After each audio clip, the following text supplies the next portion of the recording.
वेदं सुरूपं तथा वा कलत्रं यशश्चारुचित्र धनं मेरुतुल्यम्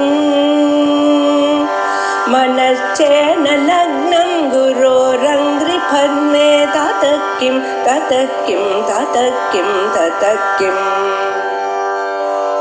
कलत्रं धनं पुत्रपौत्रादि सर्वं गृहं बान्धवा सर्वमेतद्धि जातम्।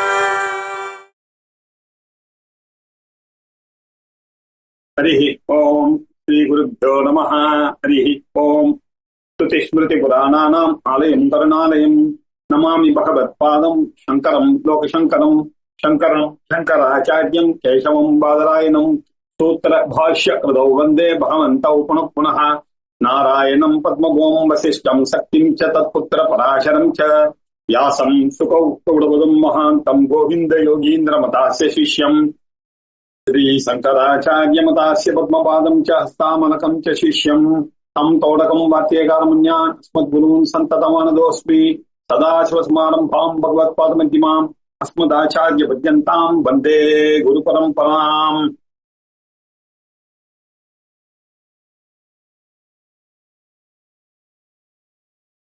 முக்திகோபனிஷத்துல ராமச்சந்திரமூர்த்தி ஆஞ்சநேயமூர்த்திக்கு சொன்னதான 108 உபனிஷத்துகள்ல சந்நியாச உபனிஷத்துகள் அப்படின்னு ஒரு 17 அந்த 108ல 17ன்னு சில பேர் 19ன்னு சில பேர் சொல்றவாள இருக்கான். ஆனா உபனிஷத் பிரம்மேந்திரா 17ன்னு எடுத்துட்டார். அதனால அதை எடுத்துப்போம். நம்ம 17 உபனிஷத் அதுல சந்நியாச உபனிஷத் அப்படின்னு அவர் கிளாசிஃபை பண்ணி அதுக்கு தனியா வியாக்கியானம் பண்ணார். அதுல ஒரு 7 உபனிஷத்தை எடுத்துட்டு ராமகிருஷ்ணா மிஷன்ல புக்கு போட்டார், ஆத்ம பிரியானந்தா இல்லையா? அந்த புக்கை நம்ம பார்த்துட்டு இருக்கோம். இப்போ அதுபடி பார்க்கும்போது பிக்ஷுகோ உபனிஷத் பார்த்துட்டோம், அவதூத உபனிஷத் அதுவும் பார்த்தாச்சு, அதுக்கப்புறம் ஜாபால உபனிஷத் அதுவும் பார்த்தாச்சு, துரியாதீத அவதூத உபனிஷத் அதுவும் பார்த்துட்டோம். இப்போ பார்க்க வேண்டியது இன்னைக்கு கட ருத்ர உபனிஷத். கட ருத்ர உபனிஷத் அதுதான் இப்ப பார்க்க வேண்டியது. இந்த கட ருத்ர உபனிஷத் அப்படின்றது யஜுர்வேதத்துல 2 பிரிவு இருக்கு. கிருஷ்ண யஜுர்வேதம், சுக்ல யஜுர்வேதம் அப்படின்னு மொத்தம் 109 சாக்கைகள் இருக்கு, 109 உபனிஷத்துகள் இருக்கு. ஆனா நமக்கு இப்ப கிடைச்சிருக்கிறது என்ன அப்படின்னு கேட்டா, கிருஷ்ண யஜுர்வேதத்தை பொறுத்த வரைக்கும் நமக்கு தைத்திரிய உபனிஷத், கட்டோபனிஷத் கிடைச்சிருக்கு. சுக்ல யஜுர்வேதத்தை பொறுத்த வரைக்கும் ஈசாவாசிய உபனிஷத்து, பிருகதாரண்யக உபனிஷத்து, அது ஆச்சாரியால் பாஷ்யம் எழுதினதுனால ஃபேமஸா இருக்கு. இதை தவிர நம்ம என்ன பார்த்தோம், இப்போ போன தடவை ஜாபால உபனிஷத் பார்த்தோம், அதுவும் சுக்ல யஜுர்வேதத்துக்கு சேர்ந்த. துரியாதீத அவதூத உபனிஷத் பார்த்தோம் இல்லையா? அந்த துரியாதீத அவதூத உபனிஷத்தும் சுக்ல யஜுர்வேதத்துக்கு சேர்ந்ததான உபனிஷத்தாக பார்த்தோம். அதற்கு பிறகு இதுக்கு முன்னாடி ஜாபால உபனிஷத்தும் சுக்ல யஜுர்வேதத்துக்கு சேர்ந்ததா பார்த்தோம். இப்ப பாருங்க, கடருத்ரோபனிஷத் கட சாக்கையானது கிருஷ்ண யஜுர்வேதத்துக்கு சேர்ந்ததுன்னா தைத்திரிய சாக்க, கட சாக்க அப்படின்னு 2 சாக்கைகள் அவுட் ஆஃப் 109ல 50 சுக்ல யஜுர்வேதத்துக்கு போயிடுச்சு. பாக்கி 59 கிருஷ்ண யஜுர்வேதத்துக்கு சேர்ந்தது. அந்த 59லயும் நமக்கு 2 தான் இப்ப கிடைச்சிருக்கு. தைத்திரிய உபனிஷத் இல்லையா, தைத்திரிய சாக்கை கிடைச்சிருக்கு, கட்ட சாக்கை கிடைச்சிருக்கு. இந்த கட்ட சாக்கையிலையும் முழுக்க கிடைக்கல. கட்டோபனிஷத் கிடைச்சிருக்கு, முதல்ல 3 பிரச்சனை கிடைச்சிருக்கு, அவ்வளவுதான் கிடைச்சிருக்கு. பிட்ஸ் அண்ட் பீசஸ் இந்த மாதிரி உபனிஷத்துல வர்றது மாத்திரம் கிடைச்சிருக்கே தவிர நமக்கு அப்படிதான் கிடைச்சிருக்கே தவிர முழுமையாக கிடைக்கல. தைத்திரிய உபனிஷத் மாத்திரம் முழுமையா இன்னைக்கும் அது பிரிவலண்டா இருக்கு, எல்லாரும் அது அபியாசம் பண்ணி கொண்டு இருக்கிறார்கள். அந்த கட்டோபனிஷத் ரொம்ப போசத்தியான உபனிஷத், நமக்கு கடசாக்கைக்கு சேர்ந்தது இல்லையா? அந்த உபனிஷத் கிருஷ்ண யஜுர்வேதத்துக்கு சேர்ந்தது. சன்னியாசியினுடைய டியூட்டிகள் என்ன? பிரம்மச்சரியம் இல்லையா? அப்புறம் அதனுடைய பலன் என்ன? பிரம்ம ஞானம். இந்த விஷயத்தை சொல்வதுதான் எல்லா உபனிஷத்துக்குமே இதுதான் தாத்பரியம் இல்லையா? அதுல விசேஷமா பிரம்ம ஜானத்துக்கு சந்நியாசம் அவசியகம் அப்படின்னு அங்கங்க ஆச்சாரியா நமக்கு 10 உபனிஷத் பாஷ்யத்திலையும் அதான் சொல்லியிருக்காரு இல்ல. சந்நியஸ்ய அப்படின்ற வார்த்தையை அடிக்கடி அவர் வித்தாய பிக்ஷாச்சரியம் சரந்தி அப்படின்னு சொன்னாக்க புத்திரைஷனா உத்தேசனா லோகைஷனா இந்த ஏசனாயிலிருந்து விலகி அவர் சந்நியாசத்தை எடுத்துக்கொண்டு பிரம்ம ஞானத்தை பெறுகிறார்கள் அப்படின்னு சொல்லுவோம். சந்நியாச ஆசிரமத்தையும் எடுத்துக்கொள்ளலாம். சந்நியாசம் மாதிரி இருக்கக்கூடிய அத்தியந்த வைராக்கியம் என்ற அர்த்தம் தான். சந்நியாசம் எல்லாத்தையும் வர்றதுன்னா என்ன அர்த்தம் என்ன? அப்ப சந்நியாசம்ன்ற அந்த அட்டாச்மெண்ட் டு தட் சன்னியாசியும் விடுறதுதான். அதனால எல்லாவற்றையும் விடுவது அப்படின்ற அர்த்தத்துல சந்நியாச உபனிஷத். இப்படி கடருத்ர உபனிஷத்துல சகனா பவது சகனோ புனக்து சக வீர்யங்கரவாவஹை தேஜஸ்வினாவதீதமஸ்து மா வித்விஷாவஹை. ஓம் சாந்தி சாந்தி சாந்தி. எல்லாருக்கும் சக நௌ அவது. எங்கள் 2 பேரும் சிஷ்யனும் ஆச்சாரியனும் சேர்ந்து சொல்லக்கூடியதான சாந்தி மந்திரம் இது. சக நௌ அவத்து. அவத்துன்னா காப்பாத்து, ப்ரொடெக்ட். எப்படி ப்ரொடெக்ட்? 2 பேரையும். 2 பேரையும்னா யாரு இல்லையா? இந்த நாலேஜை பெறுகிற நான், நாலேஜை கொடுக்கக்கூடிய அவர் இல்லையா? சொல்றவர் கேட்கிறவர் 2 பேரும். அப்புறம் சகனௌ புனக்து. புனக்துனாலும் அதே அர்த்தம் தான், ப்ரொடெக்ட், பாலயத்து அப்படின்னு அர்த்தம் இல்லையா?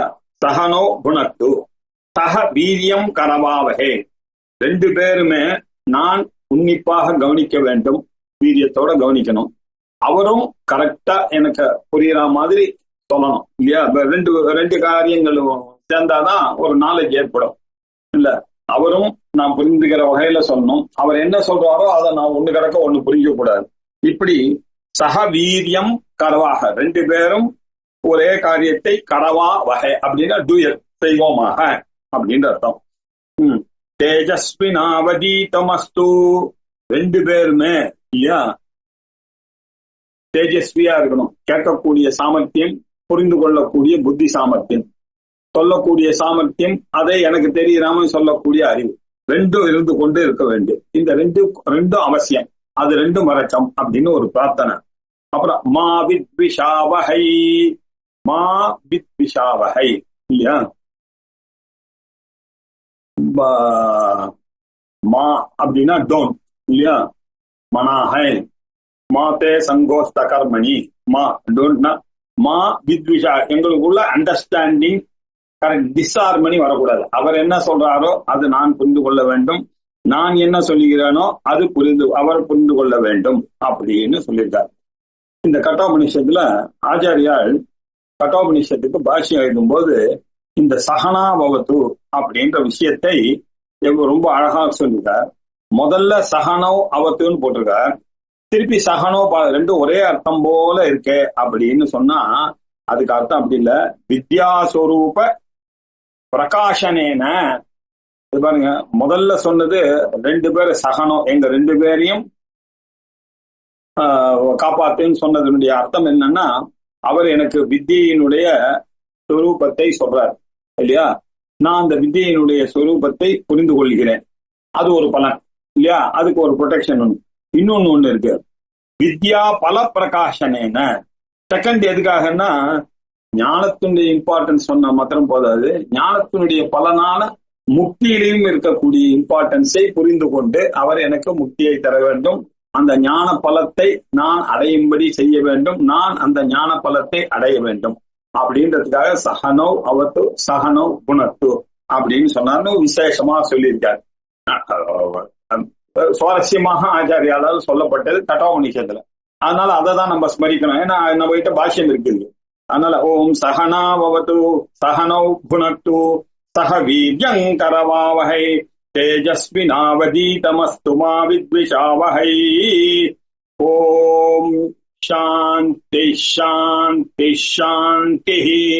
அது என்ன 3 சாந்தி அப்படின்னா, மனுஷனுக்கு வேதாந்தம் பிரம்ம ஞானம் வரத்துக்கு என்னெல்லாம் இடைஞ்சல் வேணுமோ அந்த இடைஞ்சல் எல்லாம் தேவர்கள் பண்ணுவார்கள். ஏன்னா அவர்களுக்கு கர்மாவை யார் கொடுக்கறானோ அவன் தான் வேண்டிய ஆளு இல்லையா. அவனுக்கு யூஸ்ஃபுல்லா இருக்கணும் இல்ல, மடத்துக்கு யூஸ்ஃபுல்லா இருக்கிற தான் வச்சுக்க முடியும் நீங்க ஆசிரமத்துல இல்லையா. இவன் ஞானத்துக்கு போறேன்னு விட்டு போயிட்டான்னா அவனை வச்சு இந்த மடத்தை எப்படி நடத்துவீங்க. அதே மாதிரி இந்திரனுக்கும் ஒரு பிரச்சனை. அவ்வளவு பெரிய தேவலோகம் நடக்கணும்னா எல்லாரும் கர்மாவிலே ஈடுபட்டு இருக்கணும். எங்கேயும் ஏகாதிகள்லாம் பண்ணிட்டே இருந்தாதான் பரஸ்பரம் பாவயந்தா. இவர்கள் அவளுக்கு ஆபுலேஷன் கொடுப்பாங்க, அவர் அந்த ஆபுலேஷன் பார்த்துட்டு இவாளுக்கு அந்த கர்ம ஞானத்தை கொடுத்து திரும்ப திரும்ப கர்மாவை தூண்டுவார்கள். இப்படிப்பட்ட இவர்களுக்கு இந்த வேதாந்தத்துக்கு வரவன் இந்த கர்ம மார்க்கத்துல இருந்து விட்டு போயிடுவான். அதனால இவனுக்கு எப்படியாவது ட்ரபிள் கொடுக்கணும் அப்படின்னு ஆதி தெய்வீகமான ட்ரபிள் இருக்க, அது நமக்கு புரியவே புரியாது. சரியான சமயத்துல ஏதோ ஒரு இடைஞ்சல் வரும் இல்லையா. கிளாஸுக்கு கிளம்பும் போது ஒரு பிரச்சனை வரும், ஒண்ணும் பண்ண முடியாது நீங்க இல்லையா. இப்படி ஆதி தெய்வீகமான இடர்பாடுகள் நமக்கு வருது. அப்புறம் உடம்பு சரியில்லை, தலைவலி, திடீர்னு பல்வலி இல்லையா, வயிற்று வலி அப்படின்னு, இந்த முழங்கால இறங்கி போய் கிளாஸுக்கு போற அளவுக்கு இல்லை. இப்படி எல்லாம் ஆத்தியாத்மிகமான ஒரு ட்ரபுள் வரும் இல்லையா. இந்த ட்ரபுள்ல இருந்து நம்ம காப்பாற்றி கொள்ளணும், இந்த தேவர்கள்கிட்ட இருந்து காப்பாற்றி கொள்ள வேண்டும். அது மாத்திரம் இல்லை, பிடி ஆதி பௌத்திகம், இந்த பூதங்கள்னால பஞ்சபூதங்கள்னால தண்ணினால கீழே இறங்க முடியாது இல்லையா, கால் போகாது அந்த தெருவிலியா அப்படின்னு எப்படி கிளாஸுக்கு போகுது, எப்படி வேதாந்தத்தை படிக்கிறது முடியாது. ஏதாவது இப்படிப்பட்ட பூதங்கள்னால வரக்கூடிய பஞ்சபூதங்கள்னால வரக்கூடிய தொல்லை. அதுக்கு ஆதி பௌத்திகமான விக்னங்கள், ஆத்தியாத்மிகமான விக்னங்கள், தலைவலி, கண்வலி, காதுவலி. எனக்குள்ளேயே எனக்கு ஆத்தியாத்மிகமாக வரக்கூடியது, ஆதி தெய்வீகமாக வரக்கூடியது இல்லையா, நம்மளுடைய கண்ட்ரோல்லையே இல்லாம இந்திராதி தேவர்களால செய்யக்கூடியது. இப்படி 3 விதமான விக்னங்கள் இருக்கு. அந்த 3 விக்னங்களையும் போவதற்காக நம்ம முன்னோர்கள் கொடுத்ததான ஒரு மருந்து இந்த வேத மந்திரம். அது என்ன, ஓம் சாந்தி ஷாந்தி ஷாந்தி அப்படின்னு 3 தடவை. அந்த இதெல்லாம் all the 3 are applicable to shishya, all the 3 are applicable to guru also இல்லையா. அவருக்கும் அதே தானே. பாவம் எல்லாரும் கிளாஸுக்கு வரும்போது தலைவலின்னா என்ன பண்ணுவாங்க இல்லையா, அவருக்கும் தானே அதே மழை இருக்கு, அவருக்கும் தானே இந்த தேவர்கள் ஆதி தெய்வீகமான விக்னங்கள் எல்லாம். 2 பேரும் வரக்கூடாது என்பதற்காக 2 பேரும் சேர்ந்து சொல்லக்கூடியதுதான் அந்த திரிவித சாந்தி. ஓம் சாந்தி ஷாந்தி ஷாந்தி. எங்களுக்குள்ள அமைதியாக இருக்கட்டும். அமைதி ரொம்ப மனசு திருப்தியானது ரொம்ப முக்கியம். மனமானது எப்போதும் ever ready to receive the நாலேஜா இருக்கணும். அவருக்கும் புது புது ஐடியாவை சொல்லக்கூடியதாக இருக்கக்கூடிய மனசு வேணும். இப்படி பரஸ்பரம் 2 பேருடைய மனசும் பிரசன்னமாக இருந்தாதான் அங்க டிரான்சாக்சன் ஆனது டீச்சிங்கும் லேர்னிங்கும் ஏற்படும் அப்படின்றதுக்காக சொல்லியிருந்து இந்த சாந்தி மந்திரம்.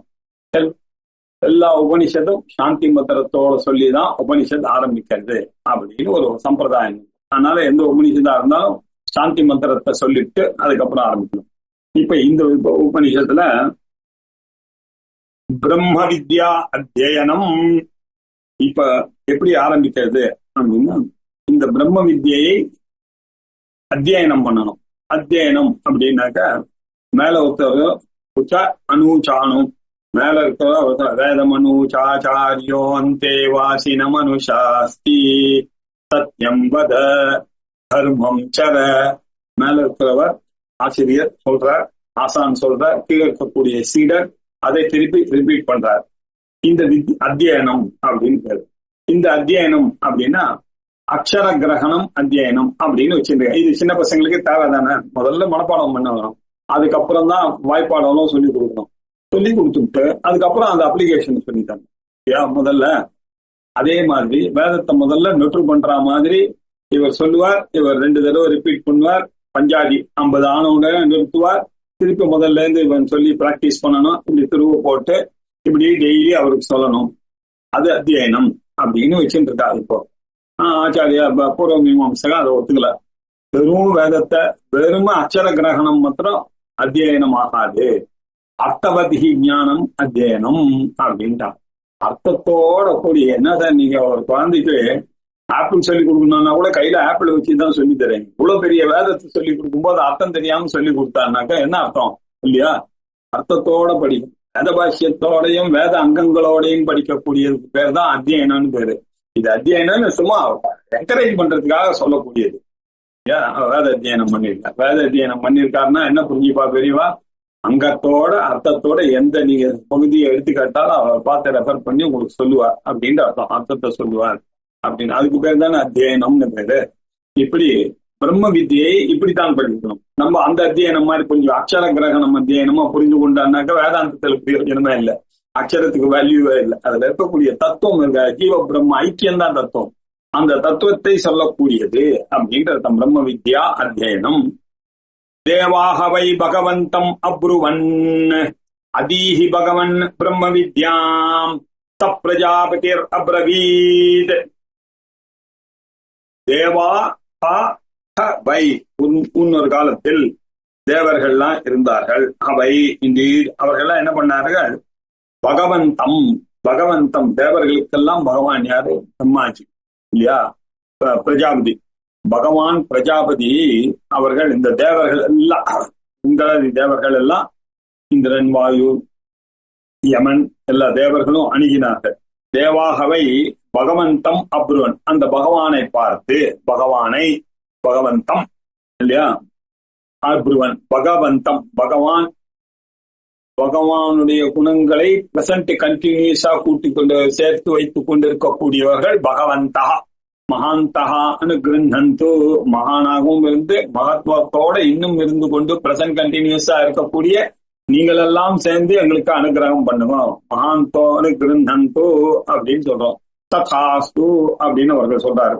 இப்படி பகவந்தம் பகவானாக இருந்து கொண்டு இருக்கக்கூடிய பிரஜாபதியை பார்த்து சொன்னார்கள். என்ன சொன்னார்கள், அதீஹி பகவன் பிரம்ம வித்யாம் அதீஹி பகவோ பிரம்மேதி அதீஹி பகவோ பிரம்மேதி. வேதாந்தத்துல எல்லா ரிஷிகளினுடையும் சாதாரண எல்லா உபனிஷத்துலயும் நம்ம பார்க்கக்கூடியது எப்படி அட்ரஸ் பண்ணுவாங்க, அதீஹி பகவோ பிரம்மேதி அப்படின்னா வைவாருணி வருணம் பிதரமுபசசார அதீஹி பகவோ பிரம்மேதி இல்லையா.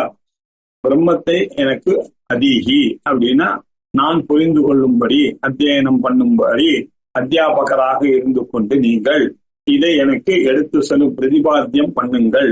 பிரதிபாதகராக இருந்து இந்த பிரம்ம வித்யை என்ற பிரதிபாத்தியமாக இருக்கக்கூடிய இந்த வித்தியை சொல்லுங்கள், நான் அதை கிரகித்துக் கொள்கிறேன் அப்படின்ற அர்த்தத்துல மிச்ச விஷயங்கள்லாம் சுவாமி சொல்லிக் கொடுங்க அப்படின்னு சொல்லலாம். ஆனா இது பெரிய சீக்கிரம், இறைவனுடைய தத்துவம். இறைவன் தத்துவத்தை அடைந்தவராக இருக்கக்கூடிய குரு அந்த இறைவனுடைய தத்துவத்தை நாளைக்கு இறைவனாக போகக்கூடிய சிஷ்யனுக்கு சொல்லிக் கூடக்கூடியதான ஒரு விஷயம் இல்லையா. அதனால இதை கேட்பதற்கு எப்படி கேட்கணும், அந்த குருவை பிரம்மமாக நினைத்துத்தான் கேட்க வேண்டும். அதீஹி பகவன்னு எதை அதீஹி எதை சொல்லிக் கொடுக்கணும்பா, பிரம்ம வித்யாம் இல்லையா. பிரம்ம வித்யனா சர்வ வித்யா பிரதிஷ்டாம் பிரம்ம வித்யாம் அப்படின்னு முண்டகோபனிஷத்துல சொல்லியிருக்கு. சிஷ்யத்திற்கும் அடிப்படையாக இருக்கக்கூடியது என்ன, இந்த பிரம்ம வித்யை தான்.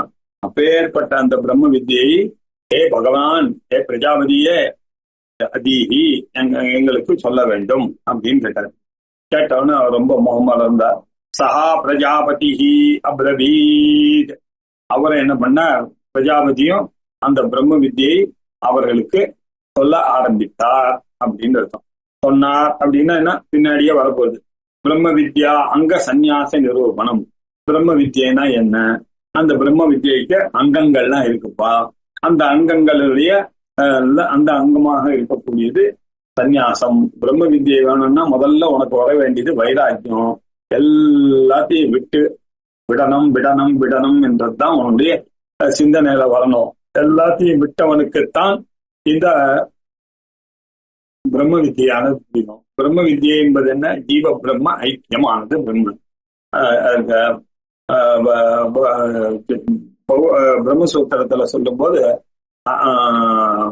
அந்த பிரம்மாத்மைக்கிய வித்யா பிரதிபத்தையே அஸ்ய அனர்த்தஹேதோஹோ பிரதானாய ஆத்மீக வித்யா பிரதிபத்திய. ஆத்மாவும் பிரம்மமும் என்று சொல்லக்கூடிய அந்த வித்தியை பிரதிபத்தையே அதை எடுத்துரைப்பதற்காகத்தான் சர்வே வேதாந்தாக எல்லா வேதாந்தங்களும் எல்லா உபநிஷங்களும் ஆரம்பியந்தே இப்படிதான் ஆரம்பிக்கிறது அப்படின்னு சொன்னாரு இல்லையா. அப்படின்னா என்ன அர்த்தம்? எல்லா ஜீவ பிரம்ம ஐக்கியன்றதுதான் ஸ்ரீ பிரம்ம வித்யை. அதை அடையணும்னா முக்கியமான ஒரு விஷயம் என்ன? அத்தியந்த வைராக்கியம், விவேகம், வைராக்கியம், சமாதி சத்ய சம்பத்தி, மோட்சத்துல ஒரு ஆசை. இந்த 4 சாதன சதுஷ்டய சம்பன்னனாக யார் இருக்கிறானோ அவனுக்கு தான் இந்த பிரம்மம். பிரதானமாக அதை சொல்லுவது விவேக வைராகியம். விவேகம் என்ன? ஆத்மா சத்தியம், தத் வெதிரிக்தம் சர்வம் அனித்யம். பிரம்ம சத்தியம், தத் வெதிரிக்தம் சர்வம் அனித்யம். இது ரொம்ப முக்கியமானது. இது தெரிஞ்சுட்டு அதுக்கப்புறம் போச்சு. ஆனா முக்கியம் எது அப்படின்னாக்க வைராகியம், அத்தியந்த வைராகியம். எல்லாவற்றையும் விட வேண்டிய இந்த அட்டாச்மெண்ட், புள்ள, பொண்ணு, பணம், புத்திரேஷனா, வித்தேஷனா, தாரேஷனா, லோகேஷனா, இந்த ஏசனைகள் எல்லாம் நீக்கப்பட வேண்டும். இதெல்லாம் போன பிறகுதான் வரும். ஏன் அப்படி சொல்றார் அப்படின்னு வேதாந்தம் கேட்டுக்கொண்டே இருப்போம். அவரும் சொல்லிக்கொண்டே இருக்காரு. பாருங்க, இந்த லாஜிக் படி பார்த்தா ஜீவனும் பிரம்மமும் ஒன்னாதானே இருக்கணும். நீங்க பிரம்மத்தை மேல தூக்கி பாத்தீங்கன்னா உள்ள போய் நீங்க ஜீவனத்தினால கிடைக்காது. ஆனா வெளியில நீங்க தேடுற பிரம்மமும் உள்ளுக்குள்ள நீங்க ஜீவனும் ஒன்னா இருக்கிறதாதான் இருக்குன்றது தெரிஞ்சாதான் உங்களுடைய அந்த ஆகாங்கையானது பூர்த்தியாகும். அதுக்குதான் பிரமாணம்னு பேரு. அந்த பிரமாணமாக இருக்கக்கூடியது ஸ்ருதி தான் அப்படின்னு ஜீவ பிரம்ம ஐக்கியத்தை சொல்லக்கூடியது எதுவோ அதுதான் பிரம்மம். இது நமக்கு புரியுது இந்த லாஜிக்லாம். ஆனா தத்துவமசின்றது சொல்லும் பொழுதே தத்துக்கு அர்த்தம் சைத்தன்யன் புரியுது, பொம்முக்கு அர்த்தம் சைத்தன்யன் புரியுது.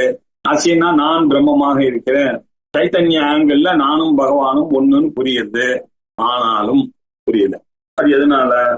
நிறைய தோஷங்கள் இருக்கு இல்லையா. திருப்பி திருப்பி சிரவண மன நிதித்தியாசனம் பண்ணாதான் போகும். சிரவண மன நிதித்தியாசனம் பண்றதோட இருந்தா அந்த கரண சுத்தி வந்தாதான் போகும். அதுக்கு என்ன பண்றது? அத்தியந்த வைராக்கியம் வேண்டும், சந்நியாசமா இருக்க வேண்டும். அப்படி அத்தியந்த வைராக்கியம் வந்துருச்சுன்னா மனசு கண்ணாடி மாதிரி ஆகுது. அப்போ வாத்தியார் தத்துவமசின்னு சொல்லும் பொழுது நிசந்தேகமா அவனுக்கு அகம் பிரம்மாஸ்மி அப்படின்னு புரியுது. அதுக்கு பிரம்ம ஞானம் ஏற்பட வேண்டுமானால் அந்த கரண நைஷ்டல்யம் அவசியம். அந்த கரண நைஷ்டல்யம் சந்நியாசத்துல கைகூடும். சந்நியாசம்னா என்ன? எதிலையும் ஆசை இல்லாமல் இருக்கும் நிலை. எதெல்லாத்திலையும் ஆசை, அத்தியந்த வைராக்கியம் வந்துருக்குனாக்க இந்த பிரம்ம ஞானம் உடனே பலத்தை கொடுக்கும் அப்படின்னு அதை நிரூபணம் பண்றதுக்கு. ஆகையினால பிரம்ம வித்யைக்கு அங்கமாக இந்த வைராக்கியம் இருக்கிறது அப்படின்னு சொன்னார். சசிகான் கேஷான் நிஷ்கிருத்ய விசிருஜ்ய யஜ்ஞோபவீதம் நிஷ்கிருத்ய ததஹ புத்திரம் திருஷ்ட்வா त्वं ब्रह्म त्वं यज्ञः त्वं वचत्कारः त्वं ओंकारः त्वं स्वाहा त्वं स्वधा त्वं धाता त्वं विधाता. சசிகான் கேஷான் நிஷ்கிருஷ்ய. இப்ப இவர் என்ன பண்ணார்? இவ்வளவு நாள் கிரகஸ்தனாக இருந்தார். கிரகஸ்தனாக இருந்து எல்லா கடமையும் முடிந்து விட்டது. அவருக்கு இப்ப இந்த குடும்பத்தை விட்டு போயாகணும். குழந்தைகள் இப்ப எல்லாத்தையும் விட்டுட்டு நேர சந்நியாச ஆசிரமத்தை ஸ்வீகரிக்கலாம். ஏன்னா நம்ம ஜாபால உபநிஷத்துல பார்த்தா கிரகாத்வா வனாத்வா பிரம்மச்சரியாத்வா பிரபரஜேதன் போட்டு எப்படி வேணாலும் இல்லையா. சில உபநிஷத்துக்கெல்லாம் வானப்பிரஸ்தனாகி அங்க இருந்து போகணும்னு சொல்லியிருக்கு. சிலதெல்லாம் கிரகஸ்தனா இருந்தாலும் போகலாம் அப்படின்னு சொல்லியிருக்கு. சில உபநிஷத் பிரம்மச்சாரியத்துல இருந்து நேரம் அதுதான் வசதி. இப்ப சன்னியாசம் எடுத்துக்கொள்ளலாம் அப்படின்னு எப்படி வேணாலும் போகலான்னு இருக்கு.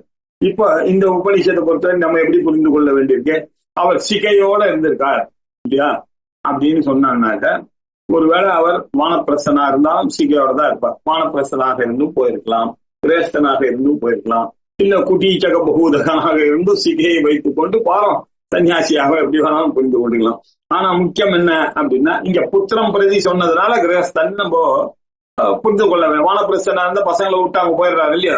இங்க புத்திரனை பார்த்து பேசுறாரு இல்லையா, அதனால கிரகஸ்தன் நம்ம புரிஞ்சுக்கிறோம். சசிகான் அப்படின்னாரு. அவர் எப்பொழுதும் குடும்பி அப்படின்னு சொல்றதுக்கு அடையாளம் அந்த குடுமி தான் இல்லையா. டஃப் அப்படின்னு நம்ம சொல்றோம். அந்த சிகை, அந்த சிகையை வைத்துக் கொண்டிருக்கிறவன் டெய்லி ஜபாதிகள் எல்லாம் பண்ணணும். சிகாயை பசட்டு அப்படின்னு ஜபங்கள் எல்லாம் பண்ணணும். எல்லாத்துக்கும் அந்த சிகையில இருந்தா அவனுக்கு பித்திருக்காரியங்கள்லாம் பண்ணணும்.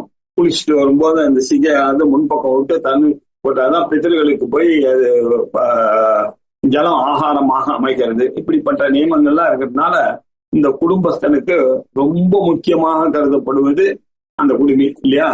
அவன் எல்லா காரியத்துக்கும் அவனுடைய குடுமி இல்லையா. அப்ப சொல்லி தொட வேண்டியிருக்கு, எப்ப பார்த்தாலும் குடுமிக்கு சம்ஸ்காரங்கள்லாம் பண்ண வேண்டியிருக்கு, அதை பாதுகாக்க வேண்டியிருக்கு, அதை வாரி வாரம் இப்படி எல்லாம் இருந்து அந்த குடுமிக்கு அப்படி ஒரு வேல்யூ ஒண்ணு இருக்கு.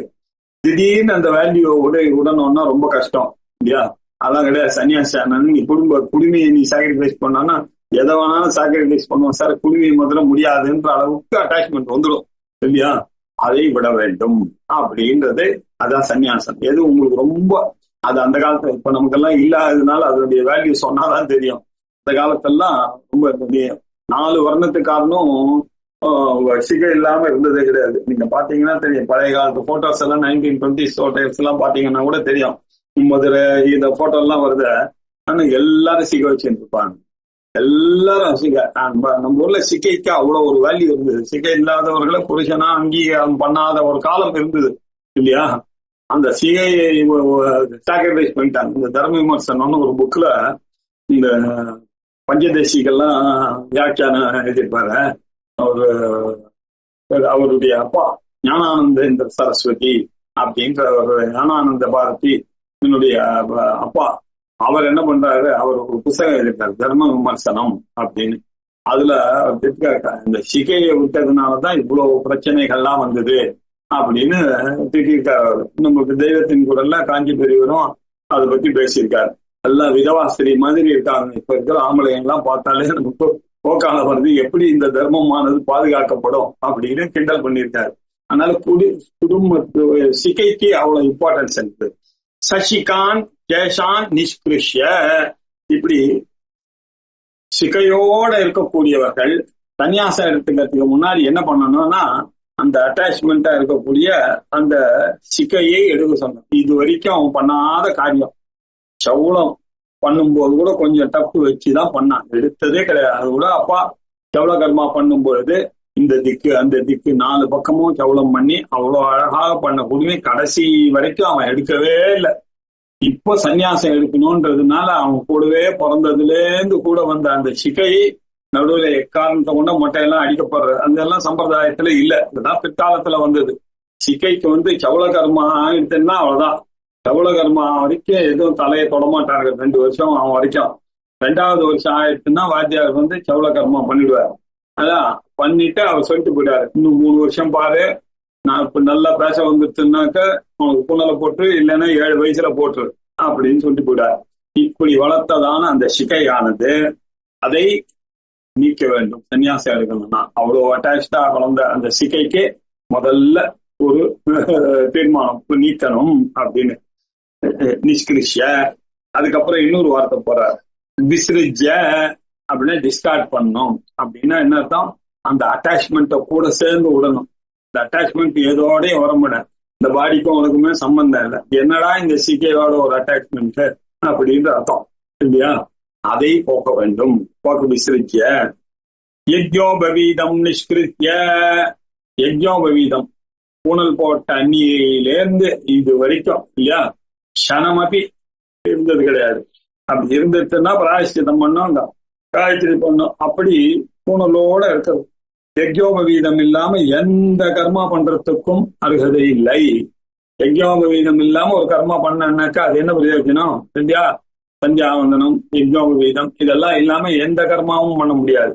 ஆகையினால யஜ்ஞோபவீதம் இருக்க அது ரொம்ப அட்டாச்சா இருந்தா அதை நிஷ்கிருத்திய, அதை தூக்கி போட வேண்டும் இல்லையா, அதை நீக்க வேண்டும் அப்படின்ட்டார். அந்த சாக்ரெட் த்ரெட் இருக்க அதை முதல்ல ரிமூவ் பண்ணுங்க. நிஷ்கிருஷ்ய ததா, பிறகு குடுமையை எடுத்தாச்சு, யஜ்ஞோபவீதமும் எடுத்தாச்சு. உனக்கு இனிமே இந்த வீட்டுல வேலையே கிடையாது, எந்த கர்மாவும் பண்றதுக்கு யோக்கியத்தை போயிடுச்சு இல்லையா. இது 2 இருக்கிற வரைக்கும் தான் உனக்கு மதிப்பும் உன்னுடைய கர்மாவுக்கு வேல்யூ தேவர்கள்லாம் ஏற்றுக்கொள்வார்கள். இது இல்லாம நீ எது பண்ணாலும் எந்த தேவதையும் நீ பண்ணக்கூடிய கர்மாவை ஏற்றுக்கொள்ள போவதில்லை. எனக்கும் அதுல இன்ட்ரெஸ்ட் இல்லை, நிறைய வேணது பண்ணியாச்சு, இப்ப நான் சன்னியாசம் இடத்துக்கு போறேன்னு வந்தாச்சு. அதனால இதற்கு பிறகு தன்னுடைய பிள்ளையை பார்க்கணும். பிள்ளையை பார்த்து என்ன சொல்றாரு அவரு, இந்த ஐடியா என்ன அப்படின்னாக்க, இந்த பையனை பார்த்து, அப்பா எல்லா பொறுப்பையும் உன்கிட்ட கொடுத்துட்டு போறேன், என்னால நிறைவேற்றாத விஷயங்கள்லாம் இருக்கு இந்த சொசைட்டில. நம்ம இந்த உடம்ப வாங்கினதுக்கு பரோபகாரார்த்தம் இதம் சரீரம், இதுக்காக இதை வைத்துக் கொண்டு நிறைய பேருக்கு ஹெல்ப் பண்ணோம். எத்தனையோ பிரம்மச்சாரிகளுக்கு சாப்பாடு போட வேண்டியது, எத்தனையோ சன்னியாசிகளுக்கு எல்லாம் நம்ம ஆத்துல கூப்பிட்டு சத்காரம் பண்ணி போட்டுக்கொண்டே வந்தோம். இன்னைக்கு என்னுடைய நிலைமை என்ன, நானே சன்னியாசம் வாங்கிட்டு போறேன், ஆகையினால நிறைய பொறுப்புகள்லாம் இருக்கு. இந்த வேதத்தினாலதான் நாம வாழ்ந்து கொண்டிருக்கிறோம், இந்த வேதத்தை நீயும் முறைப்படி பிரகடனப்படுத்தணும் அப்படின்னு ஒரு ரிக்வெஸ்ட வச்சுட்டு அப்பா போற மாதிரி. போகும்போது அவர் இந்த சொத்து இங்க இருக்கு, இந்த பேலன்ஸ் அங்க இருக்கு அப்படின்லாம் சொல்றது வழக்கம் இல்லை, அதெல்லாம் தேவையில்லை, அவனுக்கு தெரியும். இதுதான் முக்கியமானது, அந்த வேதத்தை நீ காப்பாற்றணும். நான் எங்க அப்பா பண்ணிட்டு போனார், அதை நான் காப்பாற்றினேன். எங்க அப்பா எங்க தாத்தா கொடுத்ததை காப்பாற்றினார், எங்க தாத்தா அவர் தாத்தா கொடுத்ததை காப்பாற்றினார். இன்னைக்கு நான் உன்னை இந்த பெரிய பொறுப்பை உன்னிடம் தந்து விட்டு செல்கிறேன் அப்படின்ற அர்த்தத்துல அந்த ததஹா புத்திரம் திருஷ்டுவா, அந்த புத்திரனை பார்த்து, துவம் பிரம்ம துவம் யஜ்ஞா துவம் வஷத்காரஹா அப்படின்னார். துவம் பிரம்ம, நீதாம் பிரம்மம் அப்படின்னா என்ன அர்த்தம்? இந்த இடத்துல பிரம்ம ஞானத்தை பொறுத்துதானே எதிரே சன்னியாசம் வாங்கிட்டு போறாரு, அதுக்குள்ள இவரு பிரம்மம் தெரிஞ்சுட்டான்னு கேட்பார். பிரம்மன்னா வேதம்னு ஒரு அர்த்தம், பிரம்மன்னாக்க பிராமண ஜாத்தின்னு ஒரு அர்த்தம், பிரம்மன்னாக்க பிரம்மாஜி அப்படின்னு ஒரு அர்த்தம், பிரம்மானா வேதாந்தங்கள் சொல்லக்கூடிய பிரம்மா அப்படின்னு ஒரு அர்த்தம், இன்னொரு அர்த்தம் வேதம்னு அர்த்தம். அதனாலதான் பிரம்மோபதேசம் அப்படின்னு போடுறோம் உபநயனத்துல. அப்படின்னா என்ன, வேதத்தை உபதேசம் அன்னிலிருந்து ஆரம்பிக்கிறது. காயத்ரி தான் முதல்ல உள்ள போகணும் இல்லையா? அப்போ அந்த நிகழ்ச்சிக்கு என்ன சொல்றோம், பிரம்மோபதேசம் அப்படின்னா வேத உபதேசம். பிரம்மன்னா வேதன்ற அர்த்தம். துவம் பிரம்மா, அப்பா பையனே நீதான்டாப்பா வேதம் அப்படின்னா. துவம் யஜ்ஞா, வேதோக்தமான கர்மாக்கள், வர்ஷிப்பிங் அப்படின்னு நம்ம சொல்லக்கூடியது. தேவர்கள் பரஸ்பரம் பாவயந்தகா, அப்பா பிராமணர்கள் இன்னைக்கு நாமெல்லாம் செழிப்போட இருக்கிறதுக்கு காரணமே அந்த தேவர்களுடைய அருள் தான். தேவர்கள்லாம் செழிப்பாக அங்க இருக்கணும்னாக்கா நீங்க கர்மா பண்ணாதான் அவர்களுக்கு அங்க போய் அந்த நீங்க கொடுக்குற அபிர்பாகங்கள்லாம் போய் சேரும். ஆகையினால பரஸ்பரம் பாவயந்தகா, நம்ம கொடுக்கறதுலதான் அவளுக்கு சந்தோஷம், நீங்க இப்படி கொடுக்கறதுனாலதான் அவ உங்களுக்கு அள்ளி கொடுக்குறா இல்ல. ஆகையினால இந்த நிலை தொடர வேண்டும் அப்படின்றதுனால நீதாம்பா இனிமே யஜ்யமாக இருக்கிறாய், நீதான் வேதம், நீதான் யஜ்யம். பொம்பசத்காரஹா, தேவதா உத்தேசேன இல்லையா, தேவதைகளை கொடுக்கக்கூடிய ஹவிஸ் இல்லையா, புரோடாசம் அப்படின்னு ஒண்ணு இருக்கு. அதை என்ன பண்ணுவா, அன்வாகார பச்சனம் அப்படின்னு தட்சிணாக்னின்னு ஒண்ணு இருக்கும். அந்த தட்சிணாக்னியில ஒரு இரும்பு அடுப்பை வச்சு அந்த புரோடாசத்தை வறுத்து அதுதான் அவிர்பாகம் கொடுப்பாங்க, அல்லது வெறும் ஆஜ்யத்தை கொடுக்கலாம். இப்படி ஒவ்வொன்றுத்துக்கும் ஹோமம் பண்ணலான்னு இருக்கு விதிப்படி. இப்படி இந்த அவிர்பாகங்கள்லாம் கொடுக்கும் பொழுது அது சொல்லக்கூடிய மந்திரங்கள்ல வஷத்கார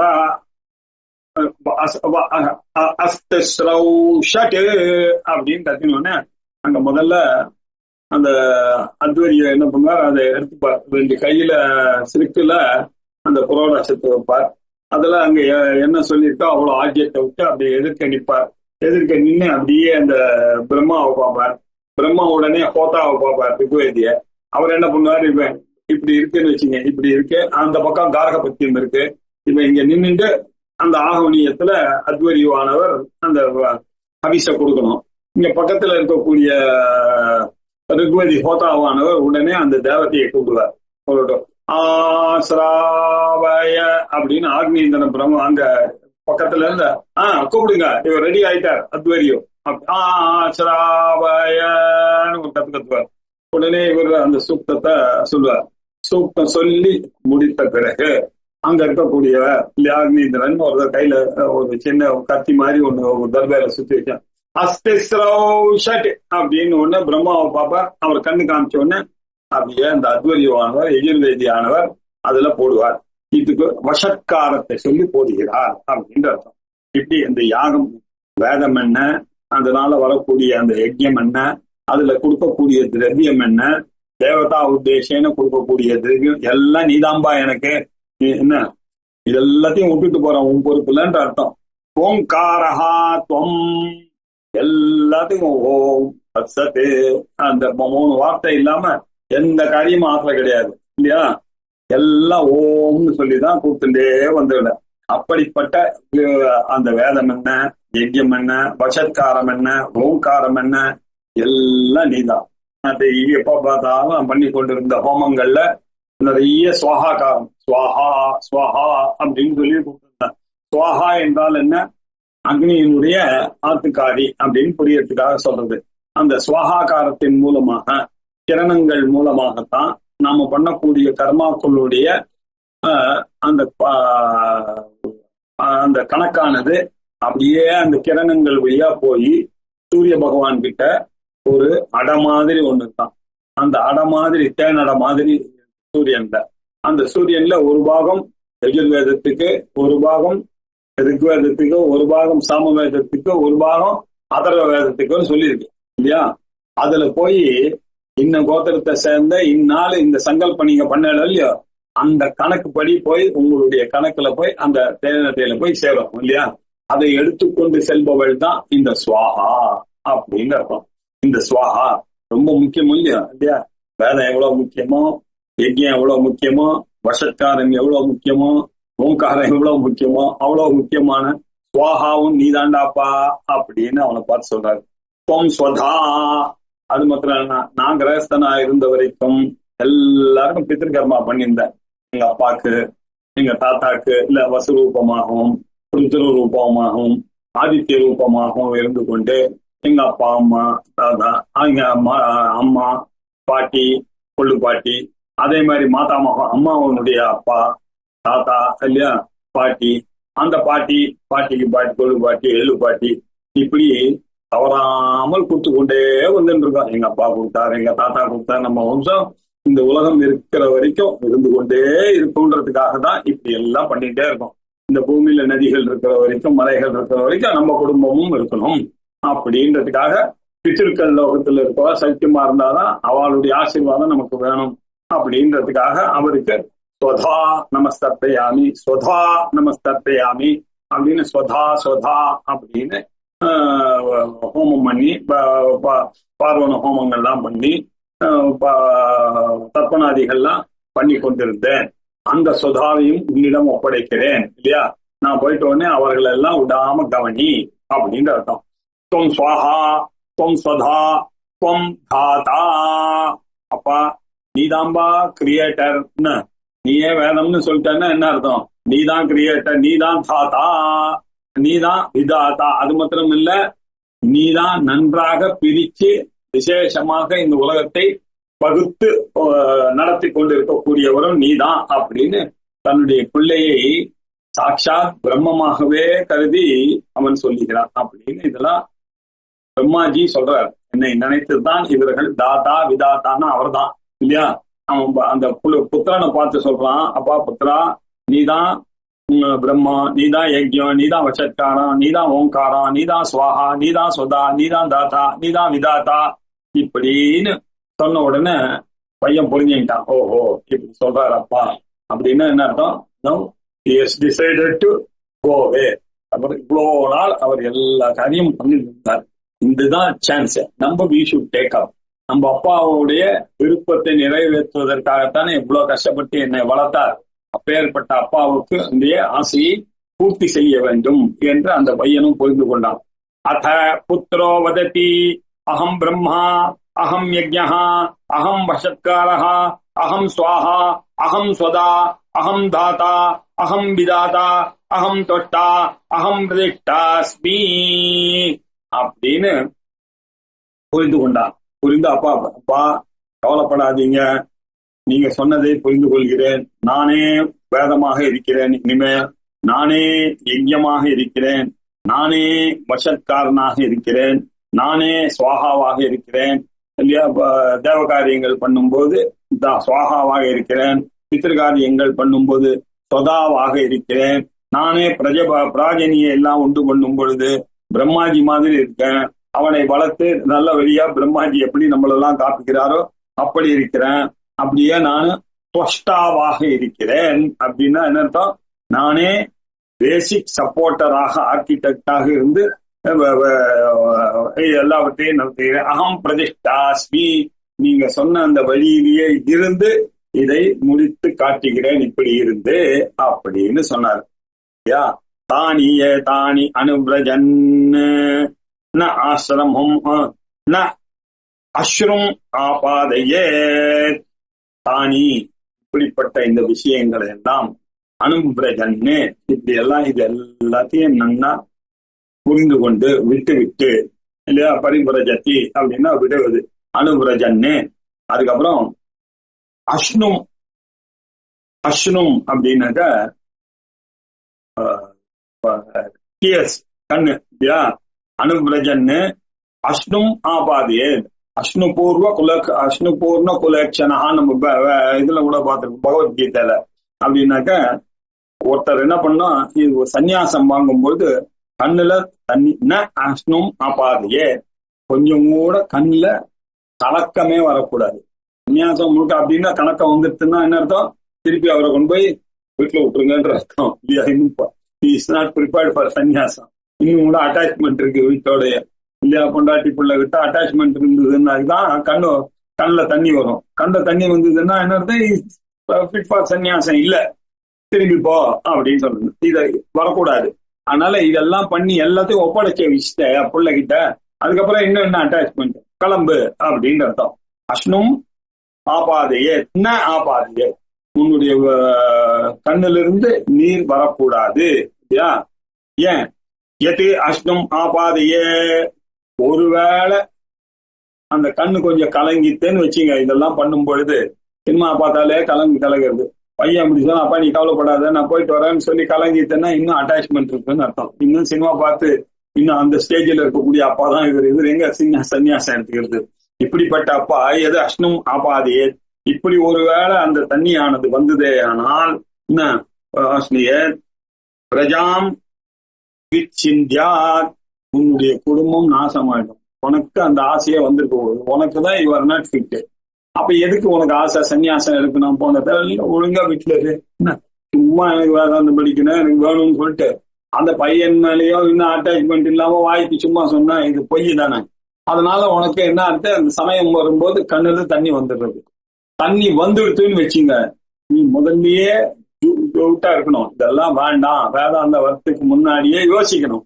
இதெல்லாம் நம்மளால முடியுமா? நம்ம படிச்சுட்டு சும்மா அதை பிராக்டிஸ் பண்ணாம இருக்க முடியுமா? பிராக்டிஸ் பண்ணோம்னாக்கா கொஞ்சம் கொஞ்சமா ட்ரைனிங் பண்ணி அதெல்லாம் முடிந்த பிறகுதான சன்னியாசத்தை பத்தி யோசிக்கணும். இதெல்லாத்தையும் தெரிஞ்சுட்டு இந்த புத்திரேஷனா வித்தேஷனா லோகேஷனா இது 3 இதுவார், எனக்கு எந்த அமராவதிக்கும் போக வேண்டாம், எந்த பகவான் தேவருடைய துணையும் வேண்டாம், எனக்கு எந்த பணமும் வேணாம், நாளைக்கு போனாங்க பகவான் காப்பாற்றுவார்ன்ற நம்பிக்கை இருக்கு, நான் விபூதி இருறவன், கடவுள் என்ன விடுமா, நான் ஏன் நினைக்கணும் கடைசி காலத்துல ஆஸ்பத்திரியில தான் இருப்பேன், என்னை படுத்துவாரு, பசங்க தான் காப்பாத்தணும்லாம் நினைக்க கூடாது இல்லையா? பகவான் மேல நம்பிக்கை இல்லாதவன் தான் இப்படி பிள்ளையும் பொண்டாட்டியும் நினைப்பான். உண்மையா இருக்கக்கூடியவன் நேர கிளம்பி போயிட்டே இருக்க வேண்டியதுதான். பகவான் இருக்காரு பார்த்துப்பார், ஏதோ யாரோ ஒருத்தன் வழியில போயிருக்கேன்னா என்ன தூக்கி போடுறான் அப்படின்ற ஒரு நம்பிக்கையோட போகணும். இப்படி இருக்கக்கூடிய எமோஷன் இல்லாத ஆள் தானே பரிவிராஜகத்துக்கு அதிகாரி. அப்படி இல்லாம அவன் கண்ணுல கொஞ்சம் தண்ணி வந்ததே ஆனால் அது என்ன தெரியுமா பண்ணும்? அவன் குடும்பத்தையே நாசம் பண்ணும், சந்ததியே பிரஜாம் பிச்சிந்தியார். அவனுடைய கண்டினியூஸா இருக்கக்கூடிய பொண்ணு திடீர்னு அவங்க வீட்டுல திடீர்னு குழந்தை பிறக்காம போகும். இந்த பிரச்சனை எல்லாம் சேரும் சார். யாரும் நாளைக்கு வெள்ளும் தண்ணி விடுறதுக்கு ஆள் இல்லாம போகக்கூடிய எல்லாம் நடக்கும். அதனால சன்னியாசம் வாங்குறவர்கள் கண்ணுல கொஞ்சம் கூட அந்த அட்டாச்மெண்ட்டோ தண்ணியோ வரக்கூடாது, எமோஷன் வரக்கூடாது. அவ்வளவுதான் நம்ம புரிஞ்சிக்க வேண்டியது. அதை கொஞ்சம் ஃபிகரேட்டிவா சொல்றது அவ்வளவுதான். பிரதக்ஷிணம் ஆவருத்திய ஏதச்ச வேட்சமானாஹ பிரத்யாயேதி இல்லையா? இப்ப என்ன பண்றார் அந்த பையனை, அப்புறம் இந்த ஊர் ஜனங்கள் எல்லாரையும் பார்த்தாரு இல்லையா? பார்த்துட்டு பிரதக்ஷணம் ஆவருத்திய அப்படி பிரதட்சணமா கிளம்பி போறாரு. ஏதச்ச இல்லையா? ஏதச்ச ஏதச்ச அனவேச்ச எல்லாரையும் அப்படி பார்த்துட்டே போறாரு. அப்படின்னா பிரதட்சணமா பார்த்துட்டு போறாருன்னா கிளாக் வைஸா அப்படி பார்த்துட்டே போயிட்டு இருக்காரு. பார்த்துட்டு என்ன சஹா இல்லையா பிரத்யாயே அபேக்ஷமானாஹா இல்லையா, திருப்பி அவர்களை எல்லாம் அப்படி பார்த்துட்டு பிரத்யாய அப்படியே கிளம்பி போறார் சந்நியாசத்தை வாங்கிட்டு. சஸ்வர்யா பவதி, இப்படி யார் தன்னுடைய பையனுக்கு சொல்லிட்டு எல்லாரையும் உறவினர்கள் வீடு கிட்டு கிண்ணு வில்லேஜஸ் எல்லாரையும் கோவில் இல்ல இவ்வளவு நாள் டெய்லி போயிட்டு இருந்தார இந்த ஊரு கோவில் அந்த வீடு இல்லையா அவருடைய நிலம் எல்லாம் இப்ப போச்சு. அவரை எல்லாம் பையன்கிட்ட பொறுப்பை கொடுத்துட்டு அப்படியே கிளம்பி எல்லாத்தையும் திருப்பி எங்க இருந்து வருது இந்த பக்கம் கிடையாது அவ்வளவுதான் அப்படின்னு போற. இதுதான் இவர் போகக்கூடியதான் ஸ்வர்க்கம். அப்படின்னா என்ன அர்த்தம்? சொர்க்கம்னு ஒரு அர்த்தம் மாதிரி இருக்கு. ஆனா இங்க என்ன அர்த்தம்னாக்க அது ஸ்பிரிச்சுவலான ஹையஸ்ட் பாயிண்ட்டுக்கு போறாரு அப்படின்ற அர்த்தம். ஹையஸ்ட் லெவல் தான் சொர்க்கமான ஒரு லெவல்னா என்ன, வசத்தியான ஒரு நிலையை அடைவதற்காக அவர் எல்லாவற்றையும் தியாகம் பண்ணிட்டு திரும்பி பார்க்காமல் பிரத்யாய இல்லையா அனவேட்சமானாக ஏதா ஏதச்சா அனவேட்சமானாக அப்படின்னாக்க என்ன அர்த்தம்? இது எல்லாத்தையும் அப்படியே பார்த்துட்டு இது எல்லாத்தையும் விட்டுட்டு இது எதையுமே இனிமே வேண்டான்னு அனவேட்சமானாக இது எதுவும் கண்ணுல பட வேண்டாம் இனிமே அப்படின்னு சொல்லிட்டு பிரத்யா அப்படியே நேர போனார். இதுதான் ஸ்பிரிச்சுவல் அட்வான்ஸ்மெண்ட். சஸ்வர்யா பவதி அப்படின்னு இந்த சந்நியாசத்தினுடைய அங்கத்தை சொல்லி இப்படிதான் சந்நியாசம் எடுக்கணும் அப்படின்னு சொல்லி சந்நியாச கிரமஹா. சரி, இந்த ப்ரொசீஜர் சந்நியாசத்தை எப்படி எடுத்துக்கொள்வது? பிரம்மச்சாரி வேதமதீத்ய வேதோக்தரித பிரம்மச்சரியோ தாரான் ஆஹிருத்ய புத்திரான் உத்பாத்ய தான் அனுரூப உபாதிபிஹி உபாதிபிர்விதஸ்ய திருஷ்ட்வா ச சக்திதஹ யஜ்ஞஹ தஸ்ய சந்நியாசஹ குருபிஹி அனுஜ்ஞாதஸ்ய பாந்தவைஸ்ச. இப்படி இருக்கக்கூடிய இவனானவன் இவன் என்ன பண்ணா பிரம்மச்சாரியாக இருந்து கொண்டு இல்லையா, பிரம்மச்சாரி வேதம் அதீத்ய நன்றாக வேதத்தை அத்தியனம் பண்ணான். அவாத்து வழக்கம் அதான் அப்பா தாத்தா எல்லாரும் வேத அத்தியனம் பண்ண வருதுல, இவனும் அதே மாதிரியா பண்ணான். பண்ணிட்டு எப்படி அவ அப்பாக்கள்லாம் அக்னிஹோத்திராதிகள்லாம் வைத்துக் கொண்டிருந்தார்களோ அதே மாதிரியே இவனும் அக்னிஹோத்திராதி வேதோக்த சரிதம் வேதோக்தமாக இருக்கக்கூடிய அந்த டியூட்டிஸ் எல்லாம் பண்ணிக்கொண்டே இருந்து இல்லையா, அந்த பிரம்மச்சாரியா இருக்கும்போது அவனுக்கு என்ன கொடுத்தது சமிதாதானங்கள் முதலியெல்லாம் வேதோக்தமா பண்ணிக்கொண்டு பிரம்மச்சரியா தாரானு. அதற்கு பிறகு இந்த பிரம்மச்சரிய ஆசிரமத்திலிருந்து அவன் என்ன பண்ணா தாரான் ஆகிருத்திய ஒரு பொண்ணை பார்த்தான் இல்லையா, அந்த பெண்ணை பார்த்து ஆகிருத்திய அவளை கல்யாணம் பண்ணிட்டான். கல்யாணம் பண்ணிட்டு புத்திரான் உற்பத்திய நல்ல பிராஜனி குழந்தைகள் எல்லாம் பெற்றுக்கொண்டான். அதற்கு பிறகு என்ன பண்ணா தான் அனுரூப உபாதிபிர்விதஸ்ய அதை அனுபவிப்பதற்காக இல்லையா நன்றாக அதுக்கு வித்தங்கள்லாம் தேவைப்படுகிறது.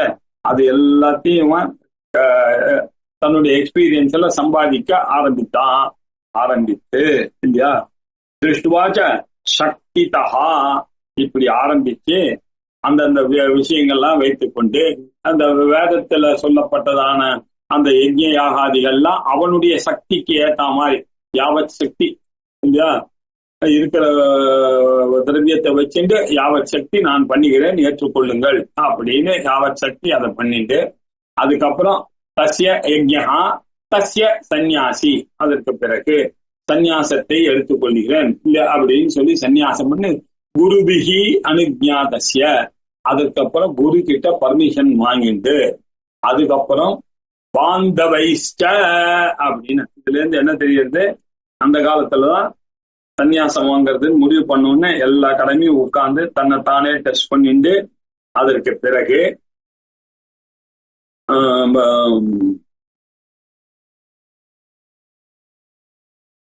பிறகு தனக்கு அந்த எமோஷன்லாம் இல்ல, இன்டெலெக்சுவலா ஐ எம் ஃபிட் அப்படின்னு தெரிஞ்ச பிறகு தன்னுடைய ரிலேட்டிவ்ஸ் எல்லாம் சொல்லிட்டு, சார் இனிமேல் போட்டு என்னுடைய ஹெல்ப் எல்லாம் உங்களுக்கு வந்தது, எல்லாரும் ஒருத்தருக்கு ஒருத்தர் பண்ணோம், யஜ்யங்கள்லாம் பண்ணோம், மனுஷ யஜ்யம், பூத யஜ்யம், எல்லா யஜ்யம், பஞ்சவித யஜ்யங்களும், ரிஷி யஜ்யம், வேத யஜ்யம் எல்லாம் பண்ணியாச்சு, தேவ யஜ்யம் எல்லாம்.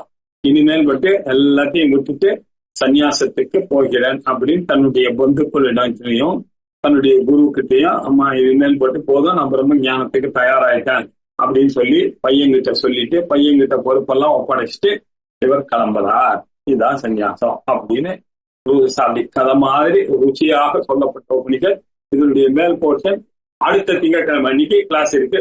ஓம் பூர்ணமத பூர்ணமிதம் பூர்ணாத் பூர்ணமுதச்யதே பூர்ணஸ்ய பூர்ணமாதாய பூர்ணமேவாவசிஷ்யதே.